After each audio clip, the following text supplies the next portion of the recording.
بسم الله الرحمن الرحيم. الحمد لله رب العالمين، والصلاة والسلام على سيدنا ومولانا محمد النبي الرحمة الرسول الأمين، خاتم الأنبياء والمرسلين عليه وعليهم التحية والتسليم. أما بعد، أعوذ بالله من الشيطان الرجيم. بسم الله الرحمن الرحيم. إن هذا القرآن يهدي للتي هي أقوم. صدق الله العلي العظيم وصدق رسوله النبي الكريم. سبحانك لا علم لنا إلا ما علمتنا إنك أنت العليم الحكيم. گرامی قدر بزرگوں، عزیز طلباء، اولا تو آپ حضرات کو ہماری وجہ سے جو اتنا طویل انتظار کرنا پڑا، اس کے لیے میں آپ حضرات سے معذرت چاہتا ہوں. آپ بھی مجبور تھے، ہم بھی مجبور تھے. ویسے ہمارا صبح تقریباً 6:15 ساڑھے 6 کے قریب شروع ہوا ہے، لیکن اللہ تعالیٰ کو ایسا ہی منظور تھا. بڑی کٹھنائی کے بعد، بڑی مشکلوں کے بعد آپ تک پہنچے. اللہ حضرات کے حصہ پر یہ استقبال جم کر بیٹھنا، انتظار کرنا اور ہمارا وشواس گزار راستوں کو طے کر کے یہاں پہنچنا اپنی بات قبول فرمائے.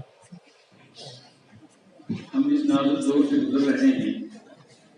حضرت نبی پاک صلی اللہ علیہ وسلم نے قیامت سے پہلے آنے والے حالات میں اس دور کے حالات کو تفصیل کے ساتھ بیان فرمایا.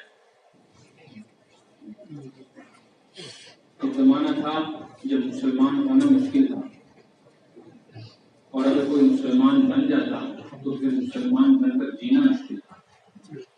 لیکن مسلمان مرنا بہت آسان ہے.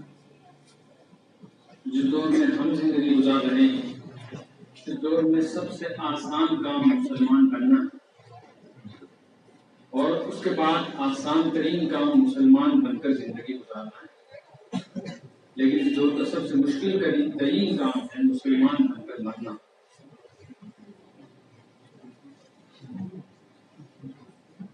حضرت ابو ذر غفاری رضی اللہ تعالیٰ عنہ حضور اکرم صلی اللہ علیہ وسلم کی خدمت میں حاضر ہوئے، اسلام قبول کیا.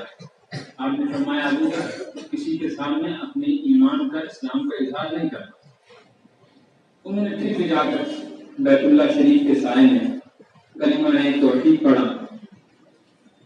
مشرکین نے اتنا مارا کہ بے ہوش ہو گئے، پھر اٹھا کر ان کو وہاں سے لے جانا پڑا. حضرت ابو ہریرہ اسلام قبول کر کے گھر پہنچے. ماں نے پوچھا بیٹا اتنی دیر کیوں ہوئی؟ نے کہا کہ اماں جان آج میں نے محمد عربی صلی اللہ علیہ وسلم کا دین قبول کر دیا. بوڑھی ماں، اس کے بس میں کچھ نہیں تھا سوائے مارنے کے. تو ڈنڈا، برتن، لاٹھی، دھکے مکے جتنا ممکن تھا اتنا حضرت ابو ہریرہ کو مارا.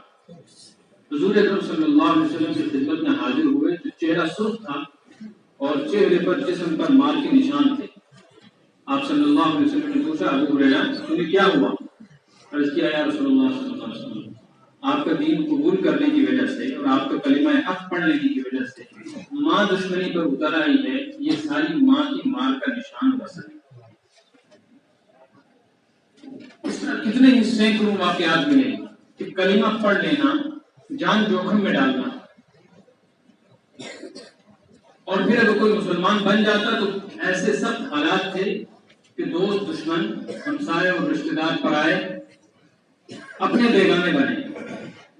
صحابہ کی تو کیا بات ہے، خود نبی پاک صلی اللہ علیہ وسلم کا مکہ مکرمہ میں رہنا مشکل ہو گیا. 2.5 سال تک، 2.25 سال تک آپ صلی اللہ علیہ وسلم اپنے صحابہ کے ساتھ مکہ مکرمہ کے ایک ایسے 2 پہاڑوں کے درمیان میں قید کیے گئے تھے جہاں کسی کو پانی تک پہنچانے کی اجازت نہیں تھی. ایک صحابی بیان کرتے ہیں کہ جن دنوں میں ہم حضور اکرم صلی اللہ علیہ وسلم کے ساتھ حالت اسلام میں قید تھے، ان دنوں میں ہماری بھوک کا یہ حال تھا کہ کئی روز تک ہمیں کھانے کو کچھ نہیں ملتا تھا. تو جو جھاڑ جھنکار اور پتے ہم کھاتے تھے ان کی وجہ سے اب صورتحال یہ ہو گئی تھی کہ زبان پہ چھالے پڑ گئے تھے اور رفتہ رفتہ درختوں کے پتے بھی ختم ہو گئے. 3.25 سال تک بغیر کسی چھت کے کھلے آسمان کے نیچے بارش ہو یا دھوپ، گرمی ہو یا سردی، اس حالت میں صحابہ نے حضور اکرم صلی اللہ علیہ وسلم کے ساتھ قید کاٹی۔ جب حالات بدل گئے تو ایک صحابی نے اپنے شاگردوں اور اپنے بعد میں آنے والے اپنے عزیزوں کے سامنے واقعہ بیان کہ جس زمانے میں ہم حضور پاک صلی اللہ علیہ وسلم کے ساتھ مکہ مکرمہ میں قید تھے، بھوک ایسی تھی کہ ماؤں کو تو کھانے کو کیا ملتا، دودھ پینے والے بچوں کو ماؤں کی چھاتیوں سے دودھ قطرہ بھی نصیب نہیں ہوتا، تو بلک بلک کر روتے تھے، اور مائیں بھی اور بچے بھی، بڑے بھی اور چھوٹے بھی بے ہوش ہو کر گر جایا کرتے۔ پھر اپنا واقعہ بیان کرتے ہیں کہ ایک مرتبہ بھوک کی تکلیف اور شدت کی وجہ سے میں رات کے اندھیرے میں اس لیے اٹھا کہ جب میں تھوڑا سا دائیں بائیں گھوموں گا شاید کوئی رشتہ دار، کوئی اپنا، کوئی پرانا دوست نظر آ جائے، کسی سے میں پرانا لحاظ بیان کر کے کوئی چیز حاصل کرنے میں کامیاب ہو جاؤں۔ کہتے ہیں میں نے بہت تلاش کیا، مجھے رات کے اندھیرے میں کوئی چیز نہیں ملی، تو اچانک میرے ننگے پیروں کے نیچے کوئی چیز مجھے محسوس ہوئی۔ میں نے وہ چیز اٹھائی، اندھیری رات تھی، چاند کی روشنی بھی نہیں تھی، اس لیے دیکھنے کے باوجود مجھے نظر نہیں آیا کہ یہ کیا ہے۔ پھر فرماتے ہیں کہ میں نے وہ اپنے منہ میں ڈال کر چبانے کی کوشش کی، لیکن مجھ سے چبائی نہیں گئی، تو میں نے ایسے ہی اپنے پیٹ میں اتار لی۔ پھر اپنے شاگردوں سے بیان کرتے تھے کہ اللہ کی عزت کی قسم مجھے آج تک پتا نہیں کہ جو اس بھوک کی شدت میں نے وہ رات کو ٹکڑا اٹھا کے پیٹ میں ڈالا تھا وہ کسی جانور کا چمڑا تھا یا کسی درخت کا پتا تھا یا کسی درخت کی چھال تھی، لیکن بھوک کی شدت میں یہ دیکھنا بھی نہیں چاہتا تھا کہ ہے کیا۔ ایک زمانہ تھا جب مسلمان بن کر جینا اتنا مشکل، لیکن مسلمان حالت میں مرنا بہت آسان تھا۔ صحابہ کے لیے جان دینا حالت اسلام میں بہت آسان۔ آج کا زمانہ ایسا ہے، غیر مسلموں کے اسلام قبول کرنے میں ہمارا عمل اور رویہ رکاوٹ بنا ہوا ہے۔ اگر مسلمان بن جائیں تو غیر مسلموں کو صرف اتنا کہنے کی ضرورت ہے کہ تم مسلمان بن، تو اس پر کلمہ پڑھو۔ اور یہ کوئی خیال خواب نہیں ہے، بلکہ آئے دن ساری دنیا کے اندر اسلام کی دعوت کا کام کرنے والے لوگوں کی کارگزاریاں ہیں کہ بڑی بڑی جماعت کے سامنے اور بڑے بڑے پڑھے لکھے لوگوں کے سامنے 5 منٹ کی بات کر کے ان کو کلمہ پڑھانا اتنا آسان ہے جتنا آسان مسلمان کو مسجد میں لانا ہے۔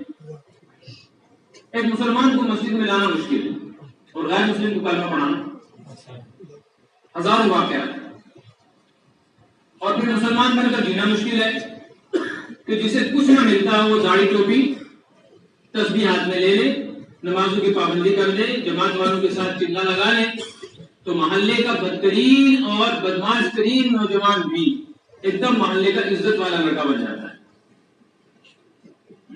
مسجد کا امام صاحب پورے گاؤں کا مہمان ہے، کوئی پیری مریضی کی فرضی دکان کھول لے، اصلی نقلی، تو دیکھو لوگ کیسے اس کے ارد گرد جمع ہو جاتے ہیں۔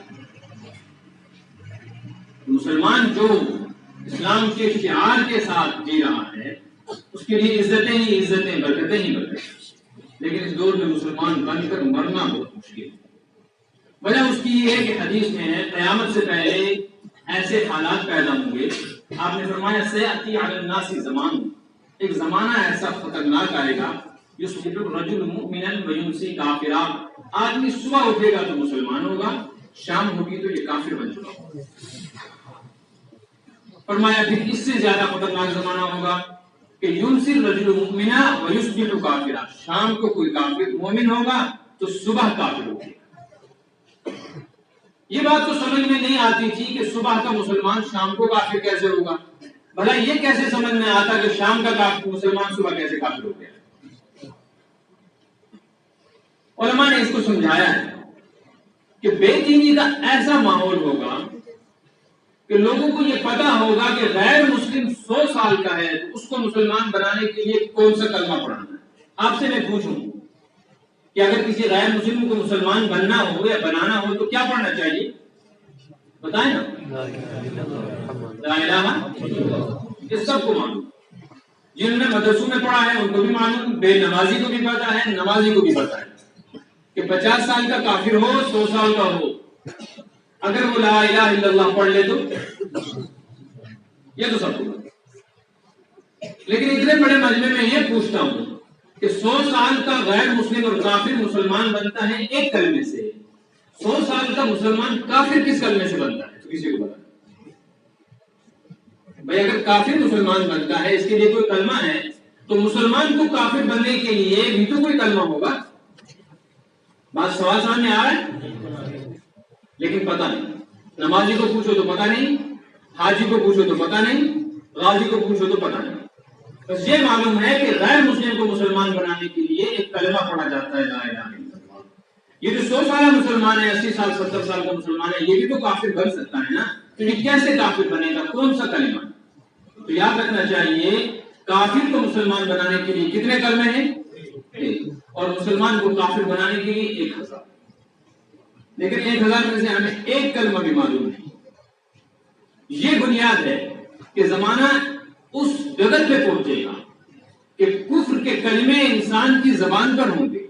صبح کو اچھا بھلا مسلمان اپنے گھر سے، اپنے عیال سے، بچوں سے حالت اسلام میں رخصت ہوگا، دن میں مزدور کا مزدور سے، مالک سے، ملازم کا اپنے افسر سے، چھوٹے کا بڑے سے، دکان والے کا گاہک سے، گاہک کا دکان والے سے، زمیندار اور باغ والے کا اپنے ملنے جلنے والوں سے آمنا سامنا ہوگا، بات چیت ہوگی، کبھی غصے میں، کبھی ناراضگی میں اور کبھی مذاق میں۔ کفر کے کلمے زبان پر آئیں گے اور وہ کافر بن چکے ہوں گے، مگر ان کو اس کا پتہ بھی نہیں ہوگا کہ ہمارے ایمان کا جنازہ کب ہے۔ اب جب شام کو واپس آئیں گے، یہ وہی بشیر نذیر، یہ وہی غلام محمد، یہ وہی غلام نبی اور غلام رسول ہوگا، مگر اس کی جنازہ، ایمان کا جنازہ نکل چکا ہوگا اور اسے اس کا احساس تک نہیں ہوگا۔ جب شام کو اپنے گھر آئے گا، بظاہر یہ بچوں کا باپ ہوگا، بظاہر یہ اس عورت کا گھر کی مالکہ کا گھر والا ہوگا، مگر اس کے ایمان کے اوپر جو پریشر چلا ہے، اس نے آپ اس کو بچوں کا باپ نہیں رکھا اور یہ بیوی کا رشتہ اس سے ٹوٹ چکا ہے، بلکہ اللہ رسول کا تعلق میں اس سے ختم ہو چکا ہے، یہ کافر بن کر اپنے گھر میں ہوگا۔ یہ تو بات سمجھ میں آ گئی۔ لیکن حدیث میں یہ جو آیا کہ شام کا مومن صبح کافر ہوگا، یہ سمجھ میں نہیں آتا تھا کہ رات کو بیٹھے بٹھائے سوتے سوتے کیسے کافر ہو گیا۔ علماء نے فرمایا اس کی وجہ یہ ہے کہ باہر کے بے دینی کے ماحول سے اگر کوئی بچ کر آ گیا، گھر کا اپنا ماحول اتنا بے دینی کا ہوگا اور ایسا کافرانہ ماحول ہوگا کہ شام کو گھر میں بیٹھے بٹھائے اپنے بچوں کے ساتھ، ان کی محبت میں، بیوی کے لحاظ میں، ماں باپ کے دباؤ میں، اپنے دوستوں یاروں اور رشتے داروں کی خاطر میں، یہ کھانا کھاتے کھاتے، سوتے ہوئے، بیٹھے ہوئے یا صبح کو اٹھتے ہوئے کلمہ کفر اپنی زبان سے نکال کر کافر بن جائے گا، لیکن اس کو پتہ نہیں ہوگا۔ اب صبح جب اپنے گھر سے نکلے گا تو ایک کافر نکلے گا، مومن نہیں۔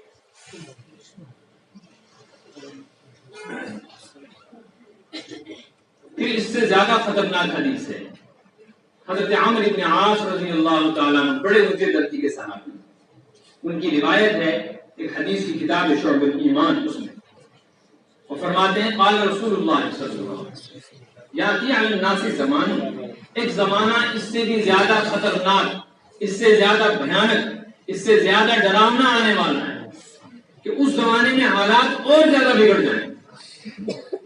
کیا حالات ہوں گے؟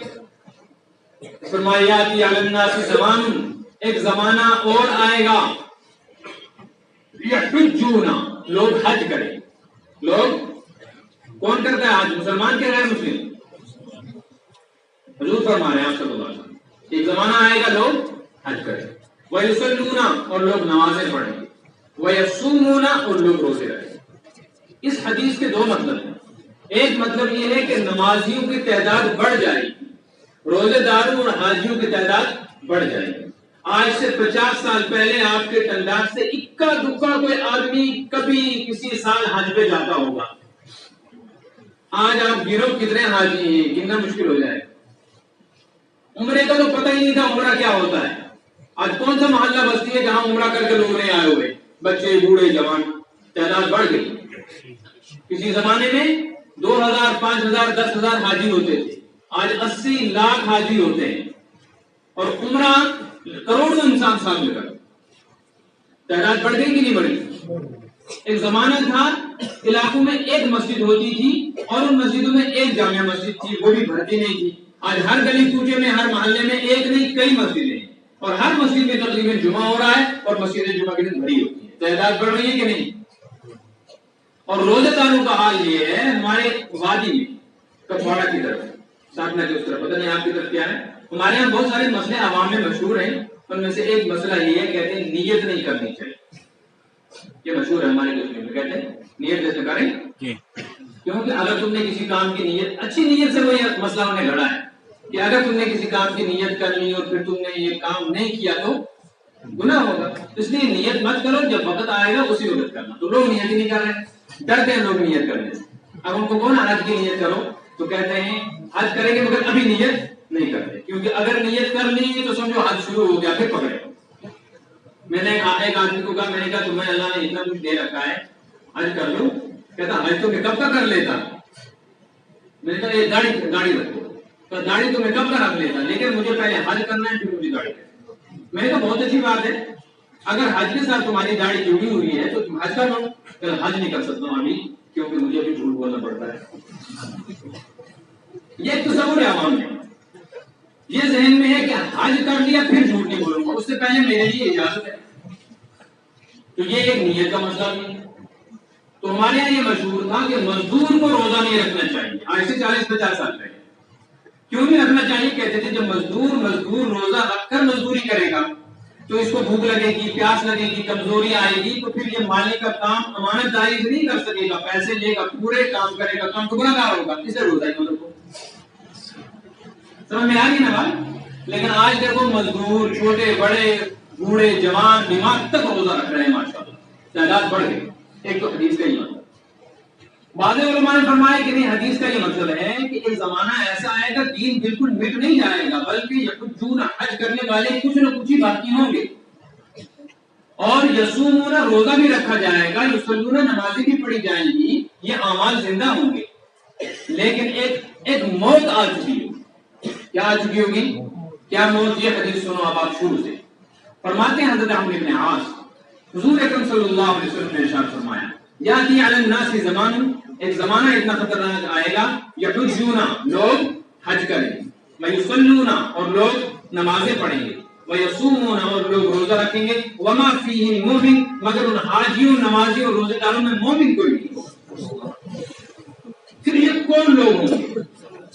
یہ وہ ہوں گے جنہوں نے کفریہ کلمات اپنی زبان سے پک کر اپنا ایمان کب تک توڑ دیا ہے، وہ پیالہ ایمان، وہ آبگینہ ان کا کب تک ٹوٹ چکا ہے، لیکن ان کو کوئی خبر نہیں، یہ رسم کے پابند بن کر نماز روزے کو دین سمجھے بیٹھے ہیں، اس کے علاوہ اللہ اور رسول کے ساتھ ان کا تعلق بالکل ٹوٹا ہوا ہے۔ شیشہ ٹوٹ جاتا ہے نا، شیشے کی کرچیاں بکھر جائیں، ایک چھوٹا سا ٹکڑا شیشے کا اٹھا کر بھی اس میں اپنا چھوٹا سا چہرہ دیکھا جا سکتا ہے کہ نہیں؟ اس کے ٹکڑے جمع کیے جا سکتے ہیں جھاڑو سے کہ نہیں؟ ٹھیک ہے، ڈھونڈ نہیں سکتا لیکن وہ جمع ہو سکتا۔ سب سے نازک ترین لباس ریشم ہے، اس کے بارے میں مشہور ہے کہ اگر یہ کسی جھاڑی پر اٹک جائے تو اس کو پورا نکالنا ممکن نہیں ہے، اس کے پھر دھاگے ہی نکلتے ہیں، ایک دفعہ الجھ گیا تو ریشم کا کپڑا کبھی صحیح سلامت پھر تاروں سے، جھاڑیوں سے، جھنکاف سے، کانٹوں سے چھوٹ نہیں سکتا، لیکن اس کے دھاگے جمع کیے جا سکتے۔ ایمان اس سے زیادہ نازک ہے، اس کو ٹھیس لگی اور اس کا پیالہ ٹوٹا، اس کی چادر پھٹی تو نہ اس کے ٹوٹنے کی آواز آتی ہے، نہ اس کی چادر کے ریزے اور اس کے ٹکڑے جمع کیے جا سکتے۔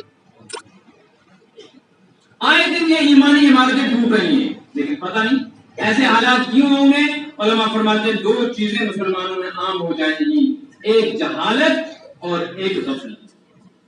جہالت کا مطلب یہ ہے کہ انہیں یہ تو معلوم ہوگا جنگل میں رہنے والے کو کہ مجھے اپنے مکان بنانے میں کون سا سیمنٹ استعمال کرنا چاہیے، یہ بتائیں، کھڑکیوں میں کون سی لکڑی، تاکوں میں کون سی زیادہ مناسب ہے، یہ پتا ہوگا، چھت کے لیے کون سا ٹین لانا ہے، یہ پتا ہوگا، اینٹ کس بھٹے کی کہاں سے لانی ہے، یہ پتا ہے، مستری اور نجار کون سا ہے اس کا پتا ہے، ہر چیز کا پتا ہوگا۔ کافر کس سے مسلمان بنتا ہے اس کلمے کا پتا ہوگا، لیکن یہ پتہ نہیں ہوگا کہ مومن کافر کس کلمے کے کہنے کی وجہ سے بن جاتا ہے۔ ایک تو یہ جہالت ہے، لا علمی ہے، اور اس پر عذاب یہ ہے کہ پرواہ بھی نہیں ہوگی کہ ہمیں پتا۔ جس آدمی کو اپنی بیماری کا پتہ ہو وہ اس کا علاج ضرور کروائے گا، لیکن اگر کسی کو پتا ہو پھر غافل ہو تو اس کی غفلت اس کو موت تک پہنچائے گی، اور جس کو بیماری کا پتہ ہی نہ ہو وہ بھی قبرستان کرتے ہیں۔ ایک آدمی اسے بیماری لگی لیکن اسے پتہ نہیں ہے، اچانک ڈاکٹر کے پاس گیا، ڈاکٹر نے کہا مجھے لگتا ہے تمہارے ہاتھ سوجے ہوئے ہیں، چہرے پر ہلکا سا میں ٹیسٹ کرواؤں۔ ٹیسٹ کروایا، معلوم ہوا کہ اس کے گردے خراب ہیں۔ دوسرا ٹیسٹ کروایا، ڈاکٹر نے بتایا کہ دونوں گردے فیل ہو گئے ہیں، تم آج تک کہاں رہے؟ یہ کہتا ہے مجھے کبھی درد ہی نہیں ہوا۔ تو درد سے ناواقفی اس کو کہاں پہنچا رہی ہے؟ لا علاج بیماری۔ دوسرا آدمی اسے درد تو ہوتا ہے لیکن وہ سمجھتا ہے کوئی مسئلہ نہیں، پانی کا گلاس پی لیا ختم ہو گیا، ہلکی سی دوائی کھا لی آرام آ گیا۔ ایک مدت کے بعد زیادہ درد ہوا، ڈاکٹر کے پاس گیا، اس نے کہا تم نے تو دیر کر دی، تمہارے گردے فیل ہو گئے ہیں دونوں، اب روتا ہے۔ تو ڈاکٹر نے کہا اس میں کسی کا قصور نہیں، جب تمہیں پہلی مرتبہ درد ہوا تو بتانا تھا نا۔ اس نے کہا میں نے اس کو ہلکا سمجھا، تب اس ہلکا سمجھنا ہی تمہاری موت کا ذریعہ۔ مومن ہو اسے یہ معلوم ہی نہ ہو کہ کس کلمے سے آدمی کافر بنتا ہے تو جہالت کی وجہ سے کلمات کفر کہے گا کہ نہیں کہے گا؟ اور اگر معلوم ہے لیکن اسے پرواہ نہیں ہے تو کہتا رہے گا، فکر نہیں کرے گا۔ اب میں مثال دے کر آپ کو سمجھاتا ہوں۔ ایک آدمی ہے، اذان ہونے پر مسجد کی طرف گیا، اس نے اپنے کسی دوست کو کہا چلو اذان ہو گئی نماز پڑھتے ہیں۔ اس دوست نے کہا جا تو پڑھ لے، آج تک کسی کی نماز سے کیا ہوا، تجھے کیا مل گیا؟ بس یہ مذاق میں اس نے کہا ہے۔ علماء فرماتے ہیں کہتے ہی کافر ہو گیا، سننے والے نے اگر کلمہ نہیں پڑھا تو وہ بھی کافر۔ یہ ہے یہ بات عام کے نہیں۔ ایک آدمی نے دوسرے کو کہا دیکھ ایسا مت کیا کر، مرنا ہے، اللہ سے ڈر، آخرت ہے، قبر ہے، عذاب ہے، جہنم ہے، حساب کتاب۔ تو کہنے لگا اچھا وہاں کون دیکھ کر آیا وہاں؟ کشمیری میں کہتے ہیں صاحب مجھے تو یہ کلمہ کفر ہے، جیسے کہے گا کافر ہوتا ہے۔ علماء فرماتے ہیں کفر کا کلمہ زبان سے نکالنے کی وجہ سے ایک بڑے عالم حضرت مولانا ثناء اللہ صاحب امرت پانی پتی رحمۃ اللہ علیہ، ان کی کتاب ہے مسائل کی، ابھی میں کچھ پہلے دیکھ رہا تھا، وہ ہمارے جو مدرسوں کا نصاب تعلیم ہے نا، سیلبس اس میں پڑھائی جاتی ہے، وہ ہر مولوی کو پڑھ کر ہی مولوی ہوتا ہے۔ اس میں ایک چیپٹر ایک باب ہے، باب کلمات الکفر، اس میں ایک جگہ ہم نے لکھا ہے کہ شریعت کے مسائل سے ناواقفی اور جہالت اللہ کے ہاں عذر نہیں ہے۔ یعنی اگر کوئی آدمی ساری زندگی نماز پڑھتا ہے لیکن ایک گڑبڑ ایسی ہے جس کی وجہ سے اس کی نماز ٹوٹ رہی ہے، بیچارہ تہجد گزار ہے، پابندی سے سردی گرمی میں سب اول میں نماز پڑھتا ہے، مگر اس کی کوئی غلطی ہے جس سے اس کی نماز صحیح نہیں، کل قیامت کے دن یہ بے نمازی میں اٹھایا جائے گا۔ اگر یہ پروردگار مجھے اس مسئلے کا پتہ نہیں تھا تو یہ عذر اللہ کے ہاں قابل قبول نہیں۔ ایسے ہی کوئی آدمی کافر بن جائے اور وہ کہے پروردگار میں نے تو یہ مذاق میں کہی تھی یہ بات، مجھے تو پتہ نہیں تھا، تو اللہ کے ہاں یہ چیز عذر بن کر قبول۔ آپ بتلاؤ اگر کوئی آدمی گاڑی چلاتا ہے اور اس کے پاس لائسنس نہیں ہے اور ایک ٹکر مار کے کسی آدمی کو مار دیتا ہے، اس کے خلاف کیس بنے گا کہ نہیں بنے گا؟ اگر یہ قسم کھائے قرآن پہ ہاتھ رکھ کر اور گواہ لائے لوگوں کو کہ مجھ کو یہ قانون پتہ نہیں ہے کہ گاڑی چلانے کے لیے ڈرائیور ہونے کی لائسنس ہونا ضروری ہے، مجھے تو صرف اتنا پتا تھا گاڑی چلانی آنی چاہیے، اگر مجھے یہ پتا ہوتا تو میں لائسنس بنا دیتا، میرا باپ بھی آدمی ہوا، تو کیا اس کی لا علمی کی وجہ سے اس کو مل جائے گی ضمانت؟ کہا جائے گا جب تم نے گاڑی کی اسٹیئرنگ ہاتھ میں پکڑی قانون پہلے کیوں نہیں سیکھا؟ ہم سے بھی کہا جائے گا جب تم نے لا الہ الا اللہ پڑھا تو اس کی حفاظت کا قانون کیوں نہیں سیکھا؟ ایک آدمی آپ کی کندھار سے نکلا کپواڑہ کے لیے، مالدار، لاکھ روپے جیب میں رکھ کر، اس نے وہاں موڑ پہ دیکھا کہ ایک اور غریب انسان، اس سے پوچھا تم کہاں جا رہے ہو؟ محلے کا ہمسایہ ہے، اتنے کا مزدوری کے لیے جا رہا ہوں، کرایہ نہیں، میں بھی کپواڑہ جانا چاہتا ہوں۔ اس نے سمجھا لحاظدار ہے، گاڑی میں بٹھا لیا، تھوڑا سا آگے گئے جب بستیاں ختم ہوئی، دو آدمی نے آ کر گاڑی روکی، ایک تھپڑ ڈرائیور کو مارا، ایک اس کو مارا، دونوں کو اتارا نیچے سے اور جیب میں ہاتھ مارا۔ جو گاڑی والا تھا اس کی جیب سے لاکھ روپے نکلا، وہ لے کے بھاگ گئے۔ جو دوسرا تھا اس کی جیب میں کچھ تھا نہیں، اس کو دو تھپڑ مار کے چلے گئے۔ اب یہ دونوں کپواڑہ جائیں گے کہ واپس آئیں گے؟ کہاں جائیں گے؟ بستی میں شور ہوگا کہ نہیں ہوگا؟ لوگ ان دونوں کی خبر گیری کے لیے جائیں گے کہ نہیں؟ زیادہ افسوس کس پہ ہوگا؟ جس کا لاکھ روپے گیا، کیونکہ اس کا سرمایہ لوٹا ہے نا۔